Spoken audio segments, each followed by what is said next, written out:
नमस्कार मेरे सभी साथियों को। आज हम क्लास को कंटिन्यू रख रहे हैं। कल हमने पढ़ा था कालीबंगा सभ्यता, तो आज हम पढ़ेंगे आहड़ सभ्यता।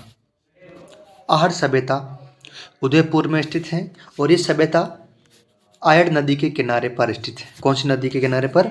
आयड़ नदी, जिसको प्राचीन काल में क्या कहते थे? बेडस नदी के किनारे पर स्थित है। इस सभ्यता की बात करें कि ये सभ्यता कितनी पुरानी है, तो 1900 से लेकर 1200 ईसा पूर्व की सभ्यता मानी जाती है। और इस सभ्यता के यदि खोजकर्ता कौन था, तो अक्षयकीर्ति व्यास द्वारा 1953 में इस सभ्यता की खोज की गई थी। और ये सभ्यता ताम्रपाषाण काल की थी। कौन से काल की थी? ताम्रपाषाण काल की ये सभ्यता मानी जाती है। और इस सभ्यता का उत्खनन हुआ था 1956 में R.C. अग्रवाल द्वारा एवं H.D. सांकलिया द्वारा आहड़ सभ्यता का उत्खनन किया गया था। और आहड़ को प्राचीन काल में क्या कहते थे? ताम्रवर्ती नगरी, क्योंकि यहाँ पर उत्खनन के द्वारा सर्वाधिक ताम्र वस्तुएं प्राप्त हुई। और 10वीं एवं 11वीं शताब्दी में इसको आघाटपुर या फिर आघट दुर्ग कहते थे। और वहाँ पर स्थानीय लोग हैं ना, जो इस सभ्यता को क्या कहते थे? धूलकोट कहते थे। आहड़ सभ्यता उदयपुर। खोजकर्ता 1953 अक्षयकीर्ति व्यास द्वारा बेडच नदी के किनारे 1900 से लेकर 1200 ईसा पूर्व तक की सभ्यता मानी जाती है।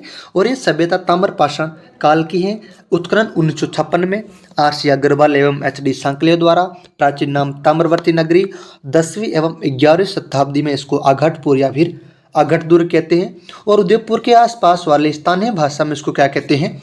धूलकोट कहते हैं। अब देखो, हम देखेंगे कि जब आहड़ सभ्यता का उत्खनन किया गया था, तब यहाँ से कौन कौन सी वस्तुएं जो प्राप्त हुई है ना, कि कौन कौन सी वस्तुएं आहड़ सभ्यता के उत्खनन से प्राप्त हुई थी। उत्खनन 1956 में जब किया गया था, तो यहाँ पर कौन कौन सी वस्तु हुई थी प्राप्त, उसकी हम आगे बात करते हैं। तो आगे बात करें कि यहाँ पर एक तांबे की क्या मिली है?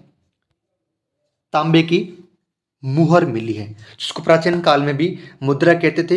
इस मुद्रा पर क्या है? एक और त्रिशूल है और दूसरी ओर एक अपोलो देवताओं का चित्र अंकन किया गया है। और एक सबसे प्रमुख विशेषता यह है कि तांबा गलाने की भट्टी।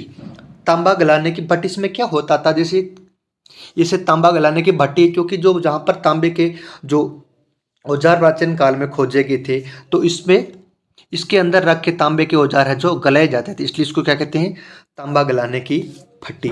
और एक सबसे प्रमुख विशेषता यह थी कि यहाँ पर जो यदि किसी का देहांत हो गया, यदि किसी की मृत्यु हो गई थी, तो उस मृत्यु में जो भी जिसको भी दफनाया जाता था, तो जितने भी आभूषण होते थे, यानी कि स्वयं को आभूषणों सहित दफनाते थे। यानी किसी का गहना पीछे नहीं रखते थे। यदि किसी की मृत्यु हो गई थी, तो उसका जितना भी उसकी लाइफ में उसने जितना भी गहना पहना था, उन सभी गहनों को उनको साथ में ही दफना देते थे। और बात करें कि यह सभ्यता प्राचीन काल में बनास नदी सभ्यता के हिस्सा थे, इसलिए इसको क्या कहते हैं? बनास संस्कृति भी कहते हैं। और यहाँ पर गोरा और कोठा का संबंध भी बात करें तो आहड़ सभ्यता से माना जाता है।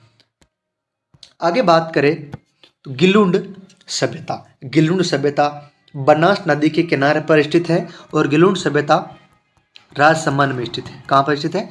राजसमंद में, बनास नदी के किनारे। और ये ही ताम्रयुगीन सभ्यता का काल माना जाता है। यानी कि गिलुंड सभ्यता ताम्रयुगीन सभ्यता के नाम से भी जाना जाता है। और गिलुंड सभ्यता की खोज 1957-58 में बीबी लाल द्वारा इसकी खोज की गई थी। ये थी आज की हमारी प्रमुख सभ्यता, आहड़ सभ्यता और गिलुंड सभ्यता। उम्मीद करते हैं क्लास आपको बहुत अच्छी लगी होगी। क्लास को शेयर कीजिए, सब्सक्राइब कीजिए, और यदि कुछ भी कमी दिखे तो आप प्लीज़ कमेंट करके आप ज़रूर बता देना। नेक्स्ट क्लास में उसका सुधार कर लिया जाएगा। धन्यवाद।